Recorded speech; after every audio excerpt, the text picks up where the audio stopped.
நந்தீஸ்வரர் விதவிதமாய் அமர்ந்திருக்கும் திருத்தலங்கள்.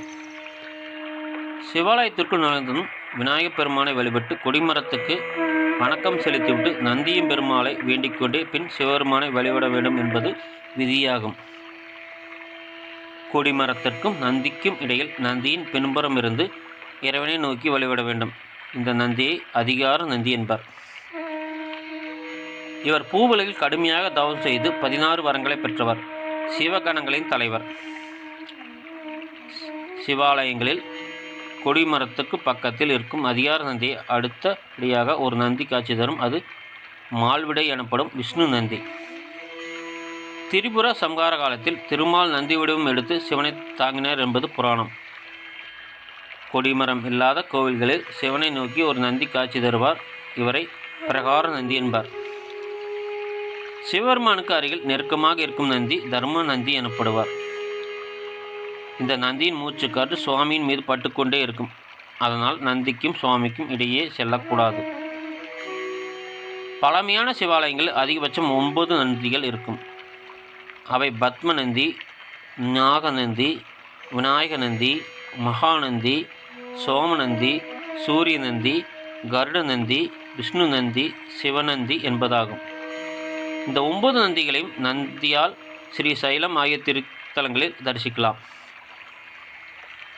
சிவபெருமானை பார்த்து கொண்டிருக்கும் நந்தியானவர் திருத்தலங்களில் சிவபெருமானை நோக்காமல் கோவில் வாயிலை பார்த்தபடி இருப்பதை காணலாம். திருவண்ணாமலை வலம் வரும்போது அஷ்டலிங்கங்களை தரிசிக்கலாம்.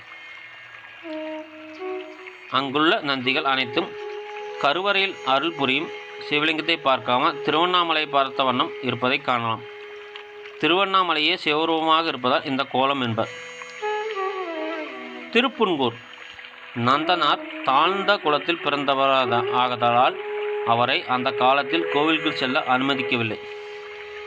நந்தனார் கோவிலுக்கு வெளியே இருந்து சிவபெருமானை தரிசிக்க விரும்பினார். அதற்கு நந்தி இழியவராக இருந்தது. நந்தனார் சிவபெருமானை வேண்டிட இறைவனின் திருவருளால் நந்தனார் ஈசனை தரிசிப்பதற்கு ஏதுவாக நந்தி இருந்து இடத்திலிருந்து சற்று விலகி அமர்ந்தார்.